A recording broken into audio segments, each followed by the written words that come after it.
How do you discuss code status with a patient who is sick but still able to communicate their wishes? Specifically, what do you say when a patient emphatically refuses a ventilator but agrees to CPR if their heart stops? This challenge highlights the complexities of end-of-life conversations using traditional terminology.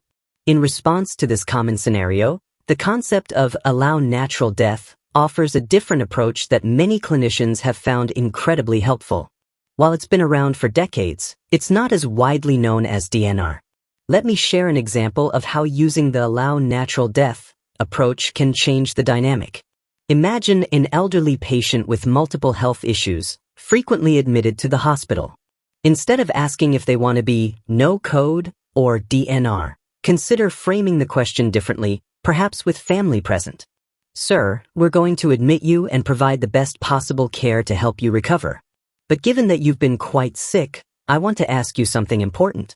If, while you are here, your breathing or your heart were to stop and you were to die a natural death, would you want us to do anything to intervene? The response is often powerful. Patients frequently express a desire to die naturally without aggressive interventions like tubes and machines.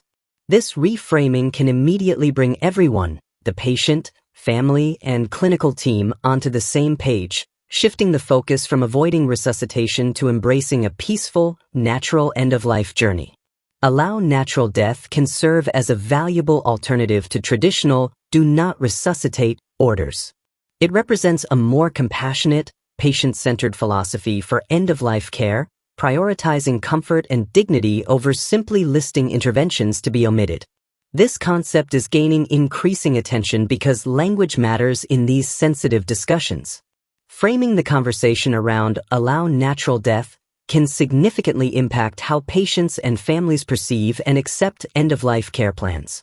Various perspectives, including those from nursing leadership and public health discussions, support the clarity and ethical considerations that allow natural death brings to advanced care planning. It encourages a shared understanding and a collaborative approach to ensure that a patient's final wishes for a natural, peaceful death are honored, preventing unnecessary suffering and uncertainty.